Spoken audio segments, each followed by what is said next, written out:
ರಾಜ್ಯದಲ್ಲೇ ಹಲವು ಕಡೆ ಈಗ ತಾನೇ ಬೇಸಿಗೆ ಆರಂಭ ಆಗಿದೆ. ಈ ಬೇಸಿಗೆ ಆರಂಭದ ಹೊತ್ತಲ್ಲೇ ರಾಜ್ಯದ ಹಲವು ಕಡೆ ನೀರಿಗೆ ಹಾಹಾಕಾರ. ಒಂದು ಕೊಡಪಾನ ಅಥವಾ ಒಂದು ಬಿಂದಿಗೆ ಕುಡಿಯೋ ನೀರನ್ನ ತರೋಕೆ ಹರಸಾಹಸ ಪಡಬೇಕಾದಂತಹ ಪರಿಸ್ಥಿತಿ ಬೆಂಗಳೂರು ಸೇರಿದಂತೆ ಜಿಲ್ಲೆಗಳಲ್ಲೂ ಕೂಡ ಏರ್ಪಟ್ಟಿದೆ. ಅದರಲ್ಲಿ ಚಾಮರಾಜನಗರ ಜಿಲ್ಲೆ ಕೂಡ ಒಂದು. ಈ ಚಾಮರಾಜನಗರ ಜಿಲ್ಲೆಯ ಹನೂರ್ ತಾಲೂಕಿನ ಪಾಲಾರ್ ಅನ್ನುವಂತಹ ಒಂದು ಗ್ರಾಮ. ಈ ಗ್ರಾಮದಲ್ಲಿ ಈಗ ಬೇಸಿಗೆ ಆರಂಭ ಆಗಿದೆ. ಅದಕ್ಕೆ ನೀರಿಗೆ ಹಾಹಾಕಾರ ಹೆಂಗಪ್ಪ ಇದೆ ಅನ್ನೋದನ್ನ ಹೇಳ್ತೀವಿ ನೋಡಿ. ಕುಡಿಯೋ ಹನಿ ನೀರಿಗೆ ಕಿಲೋಮೀಟರ್ ಗಟ್ಟಲೆ ನಡ್ಕೊಂಡೋ ಸೈಕಲ್ಲಲ್ಲೋ ಬೈಕಲ್ಲೋ ಹೋಗ್ಬೇಕಾಗಿರೋ ಅನಿವಾರ್ಯತೆ ಇದೆ.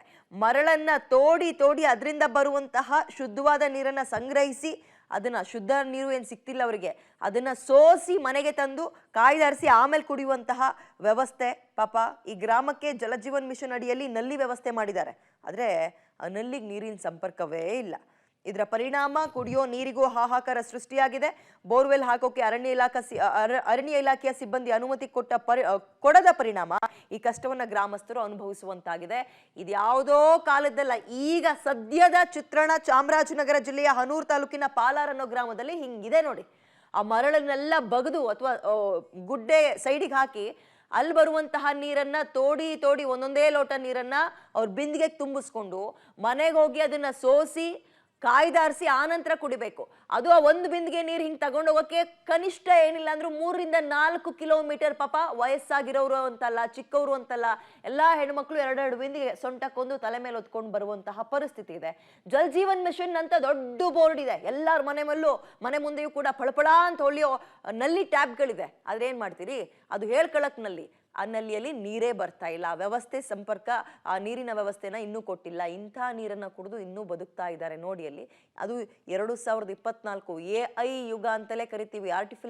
ಆರ್ಟಿಫಿಷಿಯಲ್ ಇಂಟೆಲಿಜೆನ್ಸ್ ನಲ್ಲಿ ಇದೀವಿ. ಅಲ್ಲಿ ನೋಡಿ, ಇಲ್ಲಿ ಕುಡಿದು ತೋರಿಸ್ತಾ ಇದ್ದಾರೆ. ಏನಾದರೂ ಕಾಯಿಲೆಗಳು ಬಂದ್ಬಿಟ್ರೆ ಹೀಗಿರುವಾಗ ಪಾಪ ಆಮೇಲೆ ಕಾಯಿಲೆ ಬರೋದೋಗ್ಲಿ, ಆ ನೀರಿಗೆ ಅವ್ರು ಅಲ್ಲಿ ತನಕ ಬರ್ಬೇಕಲ್ಲ ನಡ್ಕೊಂಡು. ಅಧಿಕಾರಿಗಳು ಇನ್ನೂ ಕೂಡ ಈ ಕಡೆ ಗಮನ ಹರಿಸಿಲ್ವಾ ಹಾಗಾದ್ರೆ? ರಾಜ್ಯದೆಲ್ಲೆಡೆ ಎಲ್ಲ ಕಡೆಯೂ ಕೂಡ ಕುಡಿಯೋ ನೀರಿಗೆ ಹಾಹಾಕಾರ ಉಂಟಾಗ್ತಕ್ಕಂಥ ಒಂದು ಪರಿಸ್ಥಿತಿ ಇದೆ. ಇದರಿಂದ ಗಡಿ ಜಿಲ್ಲೆ ಚಾಮರಾಜನಗರ ಕೂಡ ಹೊರತಾಗಿಲ್ಲ ಅಂತ ಹೇಳ್ಬೋದು. ಗಡಿ ಜಿಲ್ಲೆ ಚಾಮರಾಜನಗರದ ಮಲೆ ಮಹದೇಶ್ವರ ಕಾಡಂಚಿನ ಗ್ರಾಮಗಳಲ್ಲಿ ನಿಜವಾಗ್ಲೂ ಕೂಡ ಜನರಿಗೆ ಒಂದು ಕುಡಿಯೋ ನೀರಿಗೂ ಕೂಡ ಪರಿತಪಿಸ್ತಕ್ಕಂಥ ಒಂದು ಪರಿಸ್ಥಿತಿ ಇದೆ. ಆ ಪರಿಸ್ಥಿತಿಯ ವಿವರಣೆಯನ್ನು ಪಬ್ಲಿಕ್ ಟಿವಿ ಸ್ಥಳದಿಂದ ವರದಿ ಮಾಡ್ತಿದೆ ಅಂತ ಹೇಳ್ಬೋದು. ದೃಶ್ಯಗಳು ಕೂಡ ಗಮನಿಸ್ಬೋದು.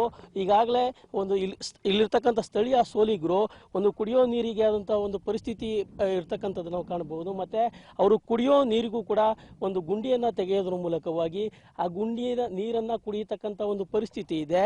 ಇಲ್ಲಿ ಜಲಜೀವನ್ ಮಿಷನ್ ಒಂದು ಯೋಜನೆ ಜಾರಿ ಇದ್ರೂ ಕೂಡ ಸರ್ಕಾರ ಮತ್ತು ಇಲ್ಲಿರ್ತಕ್ಕಂಥ ಅರಣ್ಯಾಧಿಕಾರಿಗಳ ಒಂದು ಕಿತ್ತಾಟದಿಂದಾಗಿ ಅವರಿಗೆ JGM ನೀರು ಕೂಡ ಸಿಗ್ತಿಲ್ಲ ಅಂತ ಹೇಳ್ಬೋದು. ಇಲ್ಲಿರ್ತಕ್ಕಂಥ ಈ ಪರಿಸ್ಥಿತಿಯಲ್ಲಿ ಇವರು ಒಂದು ನದಿಯ ಬಳಿ ಬಂದು ಈಗಾಗಲೇ ಕುಡಿಯೋ ನೀರನ್ನು ಸಂಗ್ರಹಿಸ್ತಕ್ಕಂಥ ಒಂದು ಕೆಲಸಕ್ಕೂ ಕೂಡ ಮುಂದಾಗಿರ್ತಕ್ಕಂಥದ್ದನ್ನು ಕಾಣ್ತಾ ಇದ್ದೀವಿ. ಇದು ರಾತ್ರಿ ಹೊತ್ತಂತೂ ಈ ಒಂದು ಸ್ಥಳಗಳಿಗೆ ಬರಲಿಕ್ಕೆ ಅಸಾಧ್ಯ ಅಂತ ಹೇಳ್ಬೋದು. ಯಾಕೆಂದರೆ ಇದು ಕಾಡೊಳಗಿರ್ತಕ್ಕಂಥ ಹಾಲೇರ ಹಳ್ಳ ಅನ್ನೋ ಒಂದು ನದಿ ಹರಿಯುತ್ತೆ.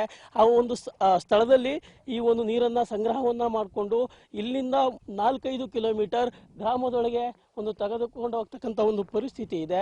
ಸ್ಥಳೀಯ ಜನರು ಕೂಡ ಸಾಕಷ್ಟು ಒಂದು ಈ ಒಂದು ಕಲ್ಲು ಮುಳ್ಳಿನ ಹಾದಿಯಲ್ಲೇ ಒಂದು ಸಂಚಾರವನ್ನು ಮಾಡ್ತಕ್ಕಂಥದ್ದನ್ನು ನಾವು ಕಾಣ್ತಾ ಇದ್ವಿ. ಮತ್ತು ಒಂದು ಹಳ್ಳವನ್ನು ತೆಗೆಯೋದ್ರ ಮೂಲಕವಾಗಿ ಹಳ್ಳದಲ್ಲಿ ಒಂದು ನೀರನ್ನು ಸಂಗ್ರಹಿಸ್ತಕ್ಕಂಥ ಒಂದು ಕೆಲಸ ಮಾಡ್ತಿದ್ದಾರೆ. ಈಗ ಅವ್ರನ್ನೇ ಮಾತಾಡಿಸ್ತಾ ಹೋಗ್ತೀನಿ. ಅಮ್ಮ, ಎಷ್ಟು ದಿನದಿಂದ ನೀರಿನ ಕೊರತೆ ಆಗಿದೆ? ಎಲ್ಲಿಂದ ಬಂದು ನೀವು ಸಂಗ್ರಹ ಮಾಡ್ತಿದ್ದೀರಾ? ನಾವು ಪಾಲಾರ್ ಗ್ರಾಮ ಅಂತ, ನಾವು ಇಲ್ಲಿ 30 ವರ್ಷದಿಂದ ಜೀವನ ಮಾಡ್ತೀವಿ. ಇಲ್ಲಿ ಆವಾಗಿಂದ ನೀರಿಗೆ ತೊಂದರೆ, ನೀರು ಇಲ್ಲ, ನಮಗೆ ಕರೆಂಟು ಇಲ್ಲ. 31 ವರ್ಷ ಆಯಿತು ನಾವು ಬಂದು. ಆವಾಗಿಂದ ನಾವು ಇಲ್ಲಿ ಇದೇ ಜೀವನ, ಹಿಂಗೆ ಕಾಡು ನೀರು ಹೊತ್ಕೊಂಡು ಹಿಂಗೆ ಕತ್ತಲಲ್ಲೇ ಜೀವನ ಮಾಡ್ತೀವಿ. ಬೆಳಗ್ಗೆ ಟೈಮ್ ಬಂದು ನೀರು ಎತ್ಕೊಂಡು ಹೋಗಿ ಮನೆ ಸೇರ್ಕೊಬೇಕು, ಇಲ್ಲಾಂದ್ರೆ ಆನೆ ಕಾಟ. ಇವಾಗ ನೀರು ಕುಡಿದ್ಬಿಟ್ಟು ಹೋಗೋದೆ ಆನೆ ಅಂತಿದ್ರಲ್ಲಿ ನಾವು ಬೆಳಗಿಂತ ಬಿಸಿಲು ಟೈಮ್ ಬಂದು ನೀರು ಎತ್ಕೊಂಡು ಮನೆ ಸೇರಿಸ್ಕೊಬೇಕು. 5 ಗಂಟೆ ಆಯ್ತು ಅಂದ್ರೆ ಈ ಕಡೆ ಎಲ್ಲ ಬರೋಕ್ಕಾಗೋದಿಲ್ಲ. ನಮಗೆ ಕರೆಂಟು ಇಲ್ಲ, ಆ ಕರೆಂಟು ವ್ಯವಸ್ಥೆ ಇಲ್ಲ, ನೀರಿನ ವ್ಯವಸ್ಥೆ ಇಲ್ಲ. 2 ವ್ಯವಸ್ಥೆ ಯಾವುದೇ ಸರ್ಕಾರ ಬಂದರೂ ನಮಗೆ ಇದನ್ನ ಮಾಡ್ತೀವಿ ಅಂತ ಹೇಳ್ತಾರೆ, ಒಟ್ಟು ಇನ್ನೂ ಮಾಡಿಲ್ಲ. ಇದು ಹಾಲೇರ ಹಳ್ಳ. ಈ ಹಳ್ಳದಲ್ಲಿ ಮಳೆ ಬಂದಾಗ ಮಾತ್ರ ನೀರು ಅದು ಬಿಟ್ರೆ ನೀರು ಇರಲ್ಲ. ಮತ್ತೆ ಈ ನೀರು ಖಾಲಿ ಆಗ್ಬಿಟ್ರೆ ಎಲ್ಲಿಗೆ ಹೋಗ್ತೀರಾ ನೆಕ್ಸ್ಟ್? ನೀರು ಖಾಲಿ ಆಗ್ಬಿಟ್ರೆ ನಮಗೆ ತುಂಬಾ ಕಷ್ಟ ಆಗ್ಬಿಡ್ತದೆ. ಇಲ್ಲಿ ನೀರಿದ್ರೆ ನಮಗೆ, ಇಲ್ಲಾಂದ್ರೆ ಇನ್ನೆಲ್ಲೂ ಹೋಗುವಂಗಿಲ್ಲ. ಇದಾವೆ 2 ಹಳ್ಳ ಬಿಟ್ರೆ ಇನ್ನೆಲ್ಲೂ ನೀರಿಲ್ಲ ನಮಗೆ. ಇದೊಂದೇ ಹಳ್ಳದಲ್ಲಿ ನೀರಿರೋದು. ಈಗ ಜಲಜೀವನ್ ಮಿಷನ್ ಅಲ್ಲಿ ನಲ್ಲಿಗಳನ್ನ ಹಾಕಿದ್ದಾರೆ ಮನೆ ಬಳಿ. ಅದ್ರಲ್ಲಿ ನೀರು ಬರಲ್ವಾ? ಬಂದ್ರೆ ಎಷ್ಟು ದಿನಕ್ಕೆ ಬರುತ್ತೆ?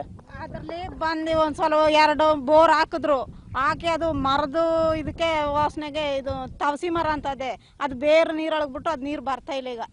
ಅದ್ರ ನೀರು ಕುಡಿಕೂ ಆಗುದಿಲ್ಲ. ಅದಕ್ಕೋಸ್ಕರ ಅಲ್ಲ ಎಷ್ಟೇ ನೀರು ಸುಂಡಿದ್ರು ಅದನ್ನ ಉದ್ದಕ್ಕೆ ತೋಡಿ ಅದ್ರಲ್ಲಿ ನಾವು ನೀರು ಎತ್ಕೊಂಡು ಹೋಗ್ಬೇಕು. ಇದು ಒಂದು ಇರ್ತಕ್ಕಂಥ ಮಹಿಳೆಯರ ಮಾತಾಡ್ತಕ್ಕಂಥ ಕಾಣ್ತಿದ್ವಿ. ಮತ್ತಷ್ಟು ಮಹಿಳೆಯರು ನಾನು ಅವ್ರನ್ನ ಮಾತಾಡಿಸ್ತೀನಿ. ಅಮ್ಮ, ಇಲ್ಲಿಂದ ಎಷ್ಟು ಕಿಲೋಮೀಟರ್ ನಡ್ಕೊಂಡು ಹೋಗ್ತೀರಾ ಊರಿಗೆ? ಹೋಗ್ಬೇಕು ಸರ್ ದಿವಸ 2 ಕಿಲೋಮೀಟ್ರ್, 4-5 ಮೀಟ್ರ್, 3 ಕಿಲೋಮೀಟ್ರ್ ಹೋಗ್ಬೇಕು ಸರ್. ನೋಡಿ ಈಗ ಆನೆ ಬಂದು ಹೋಗೋದೆ, ಅದು ಬೆಳಕಲ್ಲಿ ಒತ್ತಿರುವಾಗ ನೀರು ಎತ್ಕೊಂಡು ಮಾಡ್ಕೊಂಡಿರ್ತಾ, ಸಂಧೆ ಆದರೆ ಬರ್ತದೆ. ಒಂದು ಮನೆಗೆ ಒಂದು 10 ಬಂದಿಗೆ ನೀರು ಬೇಕು. ಏನು ಮಾಡು ಸ್ವಾಮಿ, ನಮ್ಮ ನೀರಿಲ್ಲ, ಬೆಳ್ಳ ಇಟ್ಟಿಲ್ಲ ಕತ್ತಲೆಯಲ್ಲಿ. ಆನೆ ನೋಡಿ ಇವಾಗ ಹೋಗೋದಪ್ಪ, ಏನು ಮಾಡಮ್ಮ, ಅದೇ ನೋಡ್ಕೊಳ್ಬೇಕು ಜೊತೆಲಿ. ಹಾಡನ್ನು ಆ ಗಂಡಸು ಬರೋದಿಲ್ಲ ಸಹ, ಹೆಂಗಸಿರೇ ಬರ್ತೀವಿ, ನೀರಿಗೆ ಬರ್ತೀವಿ, ಎತ್ತನ್ನು ಹೋಯ್ತೀವಿ. ಈಗ ಕೂಡ ಒತ್ತಲಿ ಅದ ಆನೆ, ಏನು ಮಾಡು, ಅಷ್ಟು ಪಡ್ತೈತಿಲ್ಲ ಸ್ವಾಮಿ ನಮ್ಮ ಕಾಡು ಸೋಲಗರು. ಓಕೆ, ಇದಿಷ್ಟು ಒಂದು ಮಹಿಳೆಯ ಮಾತುಗಳಾಗಿರ್ತಕ್ಕಂಥ ನಾವು ಕಾಣ್ತಾ ಇದ್ದೀವಿ. ಪ್ರತಿದಿನ ಕೂಡ ನಾವು ಇದೇ ರೀತಿಯಾದಂಥ ಒಂದು ಪರಿಸ್ಥಿತಿಯಲ್ಲಿ ನೀರನ್ನು ತಗೊಂಡು ಹೋಗಬೇಕು. ಮತ್ತು ಹಳ್ಳದಲ್ಲಿ ನೀರಿದ್ರಷ್ಟೇ ಒಂದು ನೀರನ್ನು ಮಗೆದು ಹೋಗ್ಲಿಕ್ಕೆ ಸಾಧ್ಯ. ಇನ್ನು ನಲ್ಲಿಲಿ ಬರ್ತಕ್ಕಂಥ ನೀರನ್ನು ಕುಡಿಯಲಿಕ್ಕೂ ಕೂಡ ಸಹ ಯೋಗ್ಯವಾಗಿಲ್ಲ. ಅದರಲ್ಲೂ ಕೂಡ ವಾರಕ್ಕೆ 1 ಬಾರಿ ನೀರು ಬಂದರೆ ಹೆಚ್ಚು ಅನ್ನೋ ಒಂದು ಮಾತುಗಳನ್ನು ಕೂಡ ಹೇಳ್ತಾ ಇರ್ತಕ್ಕಂಥದ್ದು. ಇದು ಮಲೆ ಮಹದೇಶ್ವರ ಬೆಟ್ಟದ ಕಾಡಂಚಿನ 18 ಗ್ರಾಮಗಳ ಒಂದು ಪರಿಸ್ಥಿತಿ ಅಂತಲೇ ಹೇಳ್ಬೋದು. ಕ್ಯಾಮ್ರಾ ಪರ್ಸನ್ ನಿತಿನ್ ಜೊತೆ ವಿಜಯ್ ಕುಮಾರ್, ಪಬ್ಲಿಕ್ ಟಿವಿ, ಚಾಮರಾಜನಗರ.